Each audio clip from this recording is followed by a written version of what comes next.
Hi everyone, welcome to this PowerPoint on aquatic pollution and litter. This is the first PowerPoint in our aquatic and terrestrial pollution unit. And by this time, we're getting to the point of the school year where everything is kind of coming full circle and we're tying a lot of concepts together. So a lot of these learning objectives we'll have already talked about a little bit here and there throughout the school year, some of them more so than others.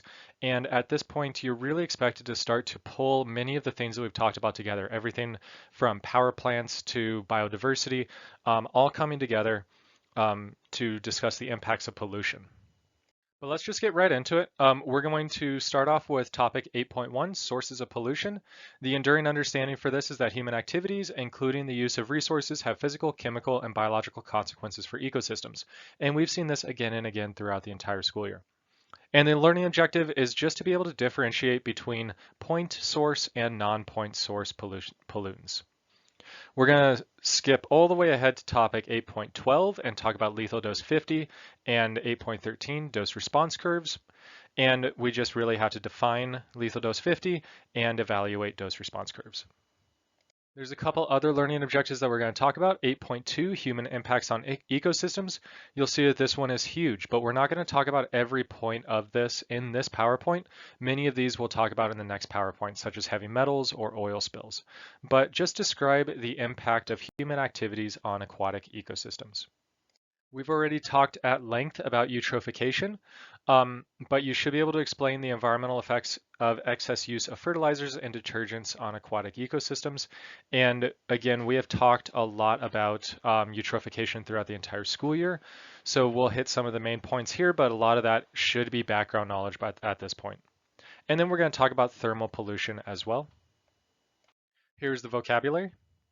And let's just jump right into it with sources of pollution. Now, like I said, pollutants can either be classified as point source or non-point source pollutants. If it is a point source pollution, it's going to originate from a single place. It's really easy to see where these pollutants come from. So let's say that we are at a river and we notice that there is a lot of discolored, maybe orangish water with a chemical smell to it. And we see very little aquatic life.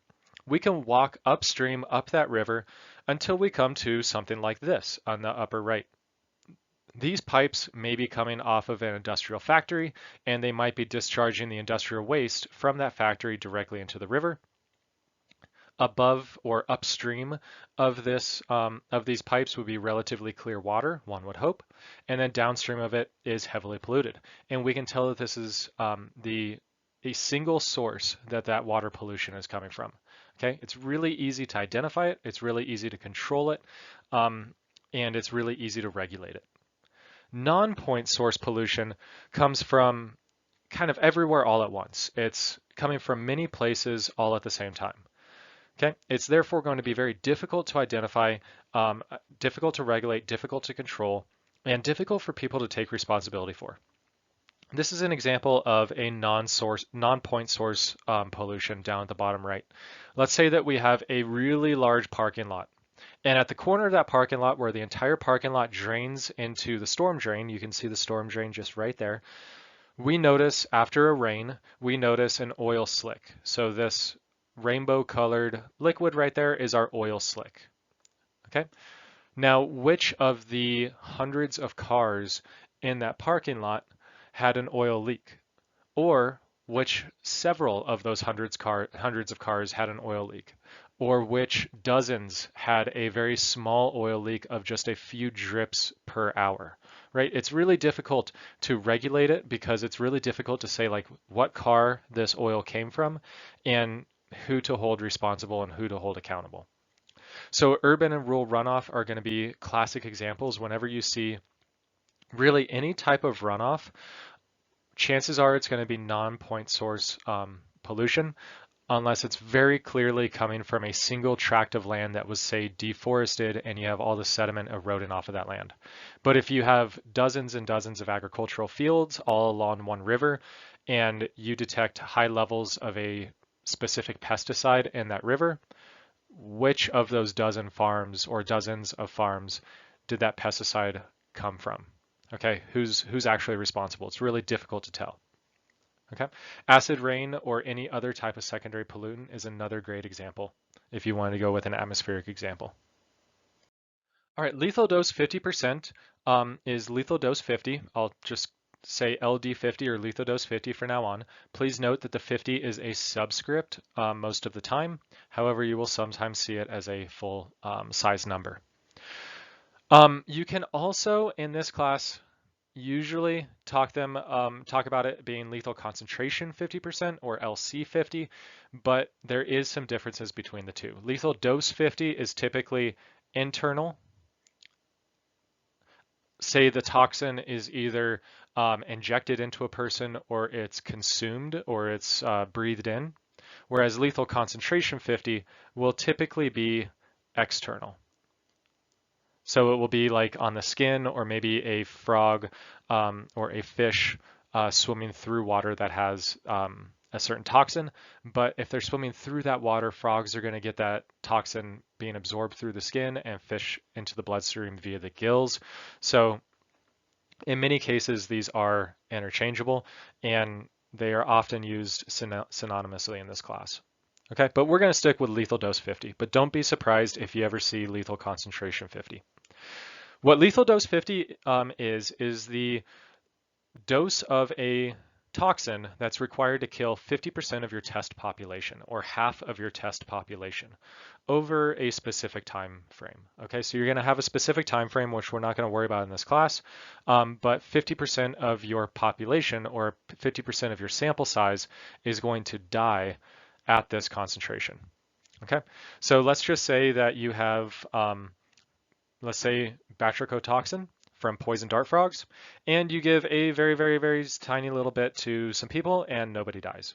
You know, you couldn't use people, let's say lab rats. You give a tiny, tiny little bit to lab rats and nobody dies. And then a tiny little bit more to lab rats and none of them die. And then a little bit more and maybe a couple die. And then a little bit more and a couple more die. And then a little bit more, a little bit more, a little bit more, a little bit more. And then finally you get to that dose where 50% of your sample dies, of your sample population. Okay. Now, these toxins are all going to vary based on their lethal dose is going to vary on their toxic effects. It's going to vary among species. So some species are going to be more susceptible to different toxins than others. And in general, well, always, whenever you see a small number, that's going to be more lethal. That's a smaller concentration kills 50% of your test subjects. A larger number is going to be safer, meaning that you need a larger concentration, like a larger amount, to kill 50% of your test subjects. Okay, so I'll skip down to this bottom part. The LD50 of caffeine is about 10 grams. So you would have to, for a normal adult, let's say me, I would have to eat about 10 grams of caffeine for it to be lethal for me.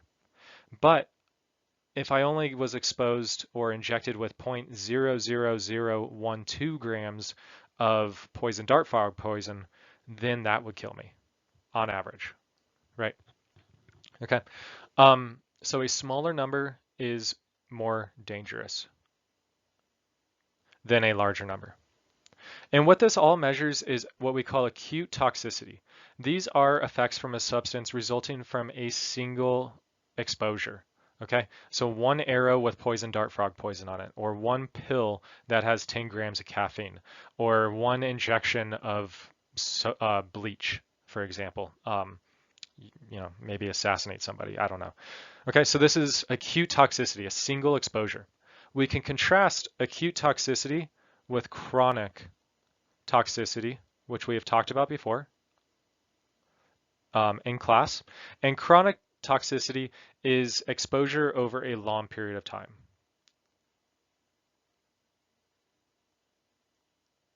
Okay, so exposure over a long period of time, or multiple exposures over a given period of time. Okay, typically with chronic toxicity, you're living with a toxin in the environment for oftentimes years or decades even for humans. So I just have one of the first points about lethal dose 50 versus lethal concentration 50 in words. So you can pause this and just check that out. And lethal dose 50 can often be used using a dose response curve. And that's essentially what I had on that previous slide or 2 slides ago in the top right corner was an example of a dose response curve. Let's look at this one on the bottom right where we have 50% and it shows our LD50. So again, we give somebody a little bit of that toxin, no big deal, a little bit of it and maybe 1% of the population dies. And then a little bit more, 0.01, what is this? Well, 0.01 concentration and 10%, maybe a little bit less, maybe 8% of your sample dies. And then eventually you're up to 50%, but it doesn't stop there. You increase it a little bit more and you're up to 70%, increase a little bit more up to 90, and then increase a little bit more, maximum effect, 100% of your population or your sample size dies, or your test subjects, your sample population.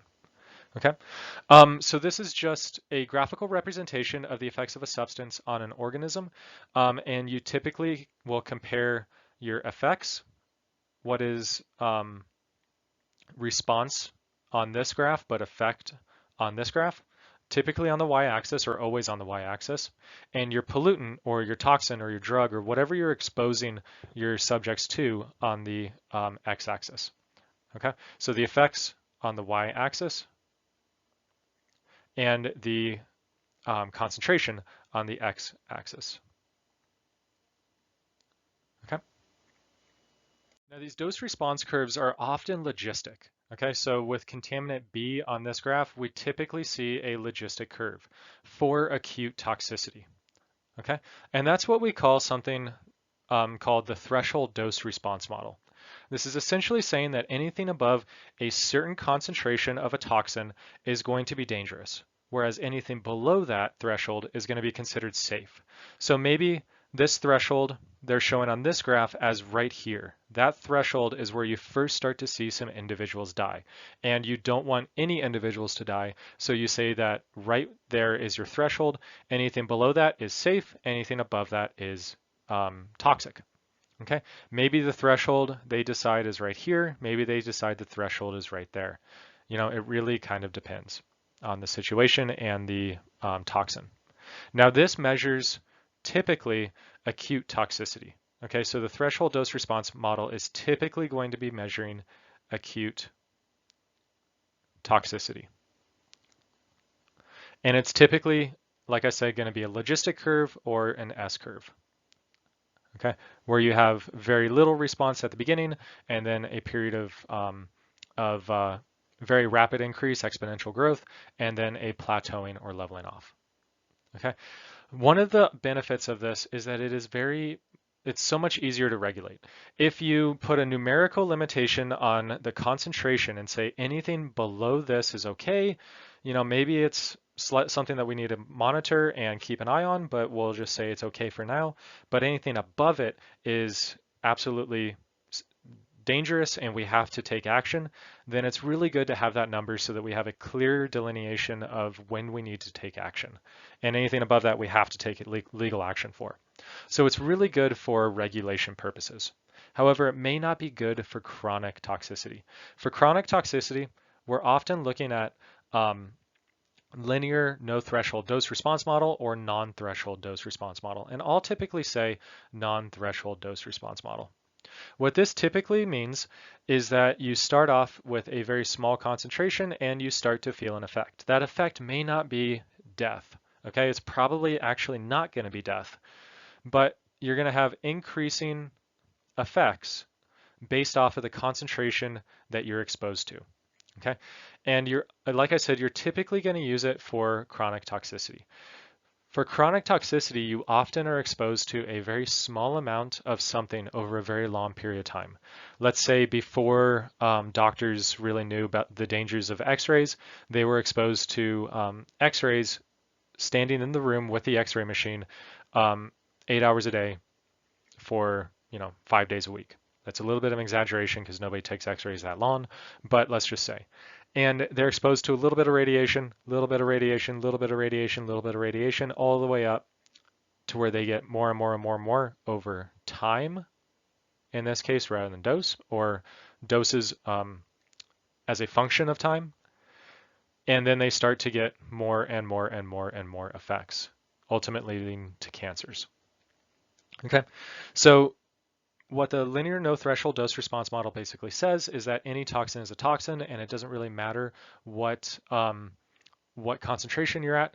Especially if you have chronic toxicity, you're going to be developing symptoms over time. Okay. Now we're not going to talk about the hormetic model. Hormetic model is a little bit weird, but essentially your body has a great response to a low concentration, but once that concentration is too high, then your body can't respond to it very well. Okay, so that's the hormetic model in brief. Okay, so transitioning, we're going to talk about a lot of different pollutants as we move forward in this PowerPoint and the next one. And keep in mind ecological tolerances for all of this, right? Remember that every species has its own range of abiotic factors that it can live within, all of those parameters that it can survive in, and what happens when we push them out of those parameters, okay? And the other thing that I want you to keep in mind for the rest of this PowerPoint and the next PowerPoint is water quality parameters. Okay, so water quality is the physical, chemical, and biological characteristics of water, and you're usually looking at it through a specific lens. If you were working for the Fish and Wildlife Department as a fish biologist, then you're probably thinking about it as, is this the right water quality for my trout to survive, for example? If you are working at a water treatment plant, you may be looking at water quality through a different lens of safe drinking water for the populace. Okay, so we're going to be looking at it through different lenses, but the tests that we'll do are basically the same. And we're going to be doing most of these tests, not all of them, in class. So we'll expand on these later, but you should have an idea of what each of these is and what each of them does for water quality. And we've pretty much talked about all of them so far, so I'm going to just leave it there for right now. Now, some human impacts on ecosystems. We're not going to talk about all of these today. In fact, we're just going to talk about these ones in this and the rest of this PowerPoint. We'll talk about the rest of them on on the next PowerPoint. And these are in no particular order. This is not saying that thermal pollution is worse than oil spills. It's not saying that at all. It's just no particular order whatsoever. It's just the order that I thought kind of made sense to teach it in. And let's start with thermal pollution. Now, thermal pollution is where you add any time that you add water to a aquatic system that is a different temperature than that aquatic system is. Typically, you're going to be releasing hot water into the aquatic system, but you may also be releasing cold water into that aquatic system. Okay. Typically, though, it's going to be hot water, and from here on out, I'm just going to talk about it as if it's hot or warm water. Okay, and that's going to have negative effects on anything living in that waterway. Now, where can hot water come from? Typically, it's going to be released from power plants or industry if it's not cooled properly and if it's not cooled to the specific temperatures of your waterways. Okay, and what this is going to release in, or what this is going to cause, is an increase in ambient water temperature, which is going to decrease the dissolved oxygen, or DO. You'll see DO often in this class from now on. DO is dissolved oxygen. So you're reducing the dissolved oxygen concentration, which is going to affect the entire ecosystem, especially animals in that system. Now, one correlation that you guys should know in this class is that water temperature and dissolved gases in that water are correlated and dependent upon each other, or rather that the dissolved gases are dependent on the water temperature. If your water temperature increases, then the amount of dissolved gases in your water is going to decrease. Okay, that includes all dissolved gases, but the one that we're most interested in is oxygen, because that's what aerobic marine creatures need to live, to do aerobic cellular respiration, right? The opposite of this is also true. As you decrease water temperature, you're going to increase the dissolved gases in the water. So cold water is going to have more dissolved gases, specifically dissolved oxygen, than warm water is going to. And the reason for that is just basic, simple thermodynamics and physics. As you increase the water temperature, the water molecules are vibrating and shaking faster and faster, and they are moving slightly further away from one another, and it's allowing that the gases in that water to escape being dissolved in that water, escape solution, and go up into the atmosphere. Okay. Now, the other thing that this does, not only does it decrease the amount of dissolved oxygen if you're adding warm water, but it also causes thermal shock. And again, remember the ecological tolerances.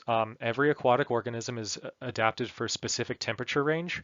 And if there's a fish, let's just say that we have a stream, okay, a red stream, and our stream is flowing that direction from left to right, and we have this pipe releasing hot water right there, then a fish that is swimming down this waterway is going to have cool water, cool water, cool water, cool water, bam, super hot water. It's going to go into thermal shock and it's going to potentially die right there at that, right around that pipe. Okay. Some other sources of hot water can be coming off of parking lots and other dark asphalt surfaces because, right, say that we have like Colorado, we have sunny day and then we have a very quick rainstorm that comes through, and that sunny day is baking that asphalt. It's getting really, really warm, and then we have a quick rain that comes through.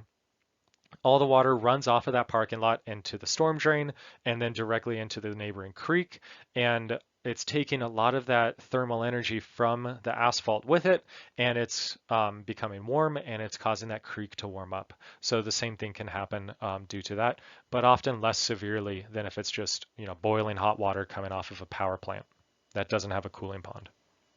So speaking of cooling ponds, what are some solutions for this problem? One is cooling ponds, cooling towers at power plants. Not just power plants, but also other industrial applications that require hot water, right? Rather than dumping it right into the river, you can cool it in a cooling tower, cooling pond, and reuse it, or cool it and take it to the ambient temperature of that waterway and then dump it.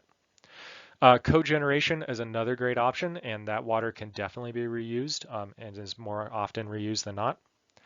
In terms of urban runoff, permeable pavement is great because that water can just go right into the soil rather than into your waterways. And bioretention systems, that water can cool as it moves from this asphalt into the soil. And then if it's a high enough amount of water or a large enough amount of water, it will cool as it pools and then goes into the storm drain. Okay, so it's not going directly off of that asphalt. All right, that kind of brings us to runoff. So we've talked about runoff ad nauseum in this class, but I do want to mention it here because it specifically applies to aquatic pollution. And again, it's in the learning objectives. So runoff is water that is running off of the surface of the ground. Doesn't matter what the ground surface is. It can be asphalt, it can be soil, it can be a forested ecosystem where you're typically not going to have much runoff, but still, any ground surface, water running off of that. As it runs off of that ground surface, it's going to pick up sediments, it's going to pick up pollutants, it's going to pick up nutrients, whatever is there that can either be carried by the water or can dissolve in that water. Okay. Now, runoff is often going to carry sediments, and that is a natural process. Okay, if you have a rain event or anytime that you have precipitation, you're going to ultimately have sediments going into your runoff and into a waterway, and that's a totally natural process. But too much of a good thing is a bad thing, right? If you have lots and lots of sediments coming off of a mine, if you have lots and lots of sediments coming from construction activity, and it's overwhelming that waterway, it's massively increasing the turbidity of that waterway, then that is a problem. Okay, so the two pictures that we have on this on the right side of this is two different waterways in each case. One that is two tributaries of the same river, one that is relatively clear and one that is very heavy in sediments, has a high sediment load. Okay, so this tributary is going in and going into that river, and there was probably some mining activity, maybe like a heavy rain on a dirt road or some construction or something happening that caused all of that sediment to be in that water. Okay, so we see the stark contrast between the two. Nutrients can also be a problem. Okay, nutrients are typically coming from agriculture. As I briefly mentioned in the learning objective, it can also be coming from detergents, from soaps. and that is typically phosphates. Okay, so phosphates are often added to soaps and detergents because they're really good at cleaning stuff. Okay, they're pretty reactive and clean with things. Okay, so we're talking about fertilizers for nutrients. We're talking about detergents for nutrients. Think about somebody washing their car with soapy suds in the driveway and that going straight into the storm drain, which goes into your local creek. Okay. Now, in terms of sediment, again, that's just going to increase the turbidity of that water and may increase the nutrient load, depending on what's in that sediment. But if we're talking about fertilizers or anything with nutrients, detergents, etc., we're going to be potentially having cultural eutrophication. Okay, and we've talked about this several times. Again, you guys should know what oligotrophic, mesotrophic, and eutrophic waters are. This is, again, a natural process where you start a lake or a pond with with oligotrophic waters. So this is like stage one. Stage one up here where it's pretty clear water, there isn't much nutrient load, and then move through mesotrophic to eutrophic waterways. And that's a natural process that takes hundreds, thousands, millions of years. Okay, not a problem in the natural system. Where it is a problem is with cultural eutrophication. And essentially the steps of cultural eutrophication, we're going to have first, it's not even listed here, but first we have nutrients in our waterways. Okay, so we have a massive amount of nutrients going into our waterways. Again, that could be from fertilizers, that could be from detergents, that could be from a phosphate mine, so mining fertilizers. It could be just from agricultural system, it could be from raw sewage, it could be from a CAFO discharging its wastewater that carries all that animal manure into the waterways. It could be a farmer that just stores his animal manure too close to the river and then it rains and washes into it. However those nutrients get in the water, they get in the water. Okay. Now then you're going to have an algal bloom and boom and bust. So you're going to have an algal bloom. Those algae, which you're seeing right here and in this pond on the left, they explode in population size. They go through those nutrients quickly, okay? So they explode in population size. They use up all the available nutrients. But once they use up all the available nutrients, they essentially starve of nutrients and they all die. This algal bloom is going to use a lot of dissolved oxygen. So it's going to use a lot of your dissolved oxygen. But where most of the dissolved oxygen is going to disappear is in the next step. And that's when you have a massive increase of decomposers. So all of your algae have lived and then died, and they're going to provide a feast for all the decomposers in that water, all the bacteria and fungi in that water. So you're going to have a massive population increase of your decomposers. They're going to do aerobic cellular respiration first because most of them like to do aerobic cellular respiration first. Most of them are facultative anaerobes.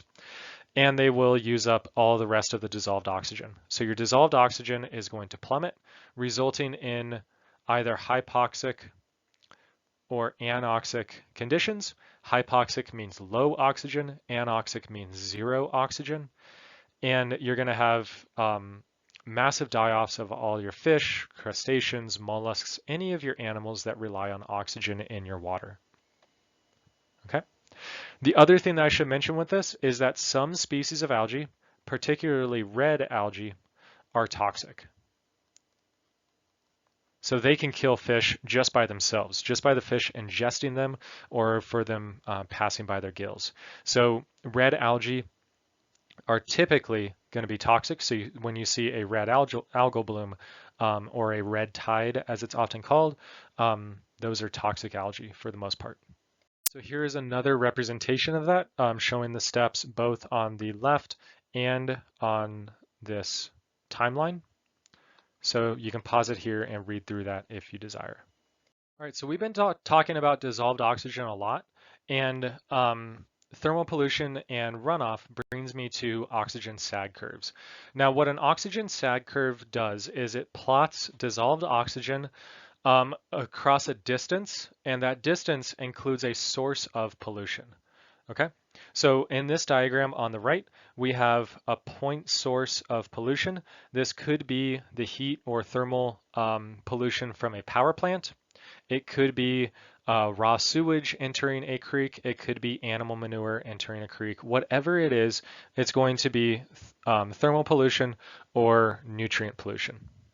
Okay, and again, this plot is going to plot dissolved oxygen, and I didn't mention it, but also BOD, biological oxygen demand. And in this plot, it's kind of hard to see the dissolved oxygen curve, but dissolved oxygen's pretty high, pretty high, pretty high, pretty high, and then bam, we hit our pollution source. Okay? Our dissolved oxygen is going to start to plummet, either because the water is now hot and it's going to just come out of solution and evaporate into the atmosphere, or it's going to be a nutrient solution and you're going to have an algal bloom that is in this decomposition. So you're going to have an algal bloom, those algae are going to decompose, which is creating this decomposition zone, and then a septic zone, if that sounds familiar, that's the same term as in like a septic system, like a sewage system. Pretty nasty water typically smells pretty bad. And then it's going to start to increase in the recovery zone and then go back to the clean zone after that water has sort of cleaned itself and purified itself downstream far enough from the source of the pollutants. Now that can be very far downstream. So it's not like that's, 12 feet. It could be 12 miles downstream that it finally recovers or is clean. Okay. The other thing that this is plotting is biological oxygen demand. And again, you can't really see it very well, so let me trace over that. Biological oxygen demand is the demand of oxygen required by your aerobic organisms. And many of those aerobic organisms are decomposers. So after you have your algal bloom and you start to have massive amounts of decomposition, your biological oxygen demand is going to skyrocket. And then it's going to start to decrease as you move further and further away from the source of pollution, the pollution source. And what I want you to notice is that the demand of oxygen throughout the decomposition and septic zones are consistently higher than the supply of oxygen. So your supply of oxygen is in the red color and your demand of oxygen is in the purple, and there's just not enough oxygen, so you're going to end up with having anaerobic cellular respiration going on, decomposition. Right? Fish can't do that, but many bacteria, fungi can. And that's what leads to that septic smell of waterways, that like nasty pond scum type of smell. And then they're going to switch by the recovery zone, and then by the clean zone, it's back to the starting conditions. Okay, and your species can return. Now, that's not to say that there couldn't be another factory right here and another factory further downstream, and your stream never gets into that clean zone. Or you have agricultural field after field after field after field for the entire length of the river down to the ocean, and it never reaches that clean zone. Okay, we're seeing that a lot around the world nowadays. And this water with little to no oxygen reaching the ocean brings me to oceanic dead zones. So let's imagine, for ease sake, for an example's sake, the Mississippi River watershed, right? The Mississippi River watershed is going to drain, I probably drew it really poorly, but it's going to drain about a third or a little bit more of the continental United States, okay? All the way down to the Gulf of Mexico, where it discharges around New Orleans. Now, imagine all of those agricultural fields in Iowa, Kentucky, Nebraska, Kansas, all the runoff coming from those fields and going into the Mississippi River. Imagine all the industry that's in Minnesota, southern Michigan, Ohio, that's going where that runoff is going into the Mississippi River. And the Mississippi River has really low oxygen throughout much of the summer when fertilizer use is very high on these agricultural fields. all along its length, especially the further downstream you go where they concentrate and concentrate. And then all of those fertilizers are getting dropped off right there in the Gulf of Mexico. And where that gets dropped off, you have these algal blooms every summer in the Gulf of Mexico, and you end up with an oceanic dead zone. What that essentially is an area in the ocean, typically around the mouth of a river or along a coastline, that is hypoxic or anoxic. Again, I have these defined for you: hypoxic, low oxygen, and anoxic, zero oxygen. And this is going to result in low levels of life, or a dead zone. Okay, you're going to have less fish there, you're going to have less crustaceans, mollusks, anything that requires oxygen. Okay, you'll notice that it's where they're distributed around the world and your industrial and agricultural centers of the United States. Same thing around with Europe, agricultural and industrial centers, and starting to get them in East Asia as well. Okay, they're starting to pop up all over the world. The most famous one and the one that you need to know is the Gulf of Mexico dead zone, the one that I used as an example. Okay, now this is not to say that these can't be natural in origin, but they're typically more and more anthropogenic because we're the ones pumping in so much fertilizers and so much industrial waste into the rivers. All right, and the last thing that we'll talk about in this PowerPoint is litter. This is just solid waste that's been disposed of improperly, so not in landfills or recycled or anything like that, improperly. Now, this can be either intentional or accidental, okay? And I'm going to include illegal dumping in with litter, okay? So accidental litter is a plastic bag accidentally flies off of the back of a garbage truck, right? A plastic bag accidentally flies out of your car window while you're driving and you just can't slam on the brakes and stop and go get it, right? Totally accidental. About half of the litter in the US is accidental. Now, the other half is intentional though. And part of that is illegal dumping, but part of it is just litter. Okay, so let's just say like somebody smokes a cigarette and then throws down the cigarette butt onto the ground. Cigarette butts are plastic. They're the most littered item in the world, and they just throw them on the ground, right? That is litter. That's intentional litter. It could be that your disposal fees for tires are too great, or you have to go all the way down to the dump or all the way to the tire shop, like Big O, to dispose of them properly, and they charge you a fee for it. So instead, your dad goes to an isolated bit of road and just throws them out of the back of the car into the ditch. Okay, that would be illegal dumping or intentional litter. And there's a lot of reasons for it. It could be that it's just inconvenient to dispose of something properly. It could be that proper disposal is too costly. It could be that somebody has a sense of entitlement and is like, oh, somebody else will pick this up, not my problem. To be honest, I see that all around at Grandview High School all the time, where somebody just throws a plastic bag onto the ground, inside or outside the school, and expects somebody else to clean it up. Pisses me off. Now, some litter is going to be biodegradable. That essentially means that it will decompose. Paper, cardboard, decompose eventually. It's an eyesore until it does decompose, and it shouldn't be littered anyway.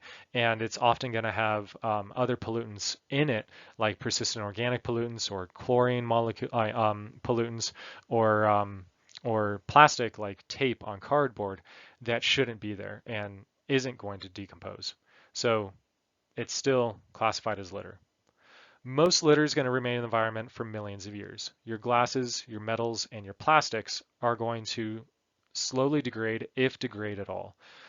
There's a kind of a running joke among environmentalists that the generation between 1950 and 1990 or 2000 is going to be known as the aluminum can or tin can generation because of all of the littered Coke cans that are going to be there forever, right? You're just going to have this sedimentary layer of Coke cans around the world, and it will easily be able to date the second half of the 20th century. Okay, right now, the same thing can be said for plastics. And plastics are interesting because they don't decompose. Most of them are very stable and don't decompose readily. Rather, they just mechanically or physically get broken into smaller and smaller and smaller pieces.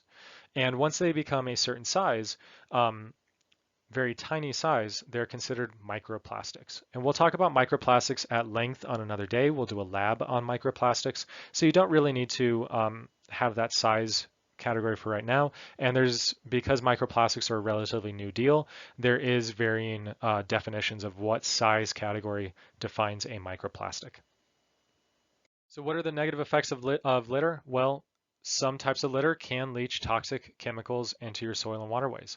Tires are a great example.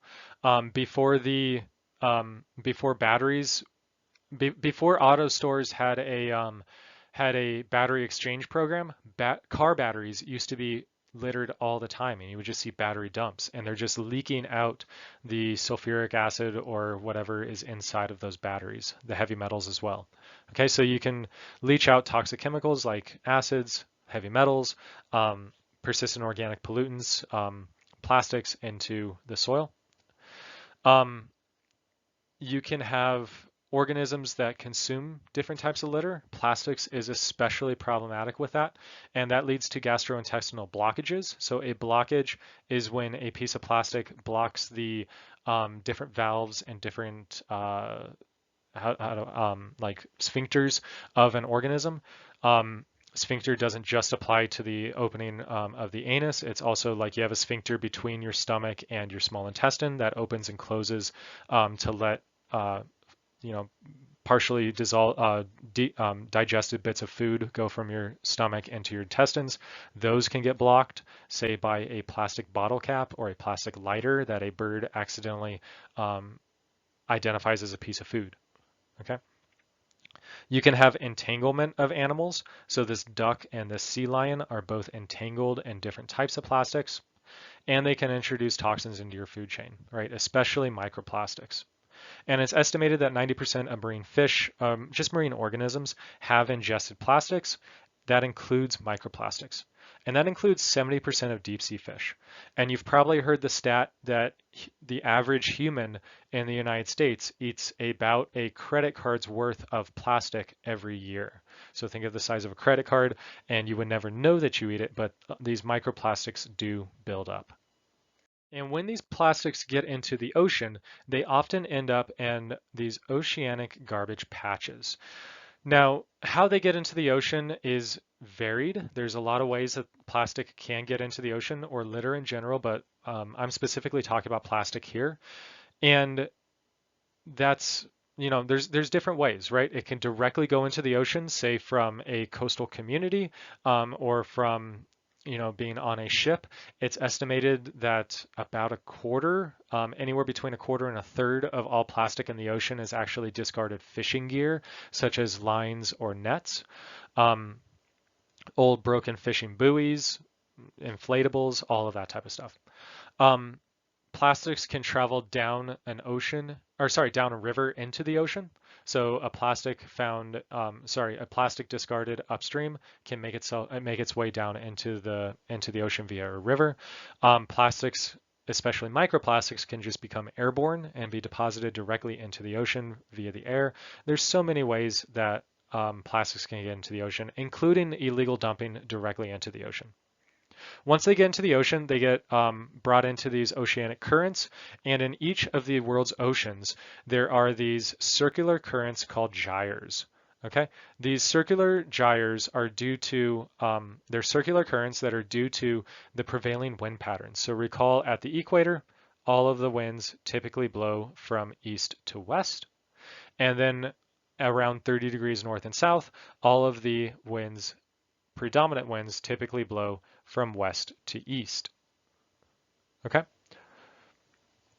The equatorial winds are the trade winds, and the jet streams are at the 30 degrees north and south, and that creates these different directions and the gyres themselves, this rotating current. Okay. Once a plastic gets caught up in those, they can concentrate in the middle of these gyres. Kind of think about a toilet bowl flushing and how everything concentrates into the middle of that toilet bowl. Essentially the same thing is happening here, where they just spiral into the middle of these gyres. The largest of these oceanic garbage patches is the Great Pacific Garbage Patch, which you have probably heard of, very famous. There's actually two zones of it. They're both north of Hawaii, but there's kind of a more easterly zone and a more westerly zone of the Great Pacific Garbage Patch. But there is a garbage patch in the middle of the North Atlantic, the South Pacific, the Indian Ocean as well. Okay, all of them have their own garbage patches. And when people hear about these garbage patches, they typically think about them as being just these islands of trash where you can just go out there and see for miles and miles just floating trash, plastic bottles and floating bits of styrofoam and all of that stuff. That's due to poorly labeled and misidentified pictures on the internet that are typically of coastal communities or the trash around coastal communities.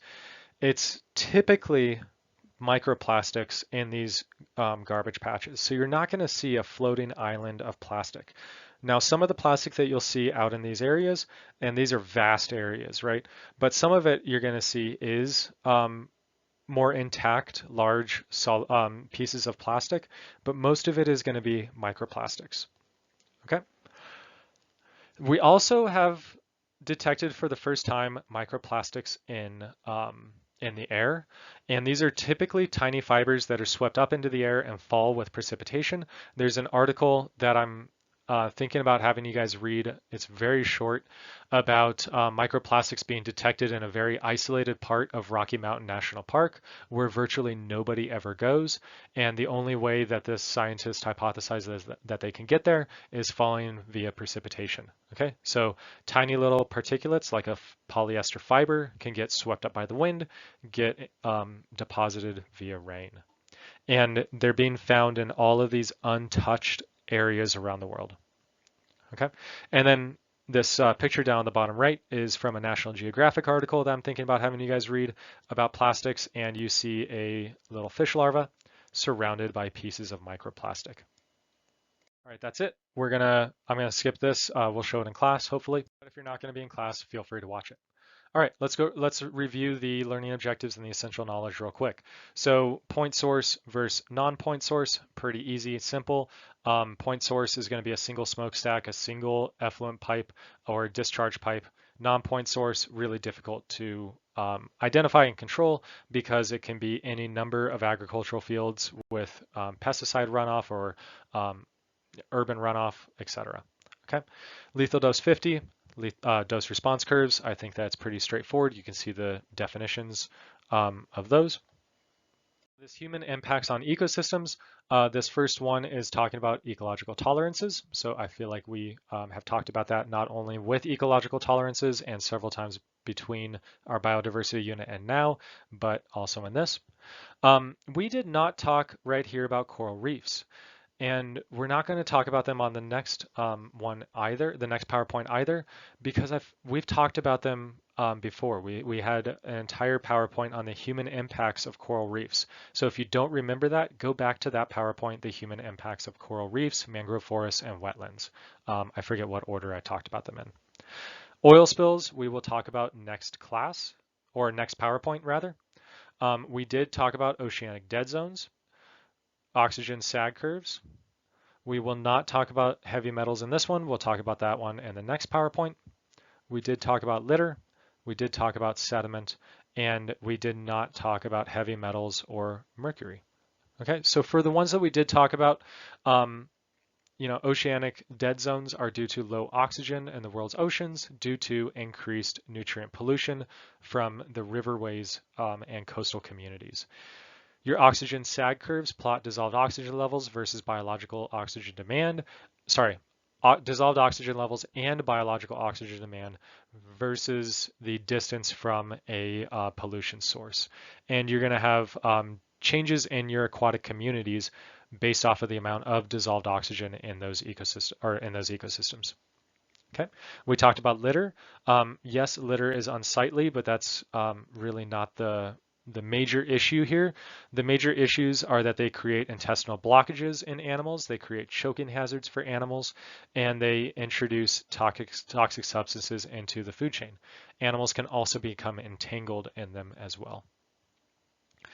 Increase sediment in waterways can reduce light infiltration, so it increases turbidity, which negatively affects primary production and visual predators. So your any organism that requires on sight is not going to be able to hunt very well in turbid waters. That's the same thing with prey. If your prey organisms are relying on sight to identify a predator, they're not going to be able to see a predator in turbid waters. Okay. So a lot in that learning objective. Let's move on to eutrophication. We have talked again about eutrophication at length, and I even had this same learning objective in the nitrogen cycle PowerPoint. I believe is the nitrogen cycle one. Now, eutrophication occurs when a body of water is enriched in nutrients. We are mostly concerned with cultural eutrophication here.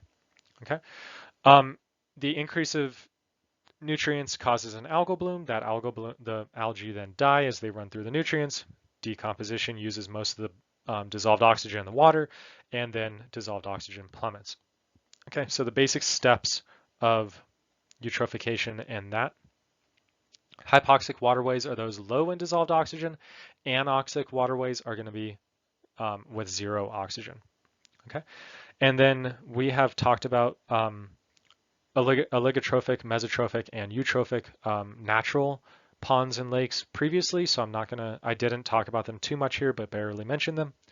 And then the sources of eutrophication: agricultural runoff and wastewater. All right, anywhere where you're going to have nutrients. That nutrients can be fecal matter, animals or humans, or it can be nutrients from detergents from agriculture, or from your front yard and your dad, right? And then we talked about thermal pollution as well, sources and effects.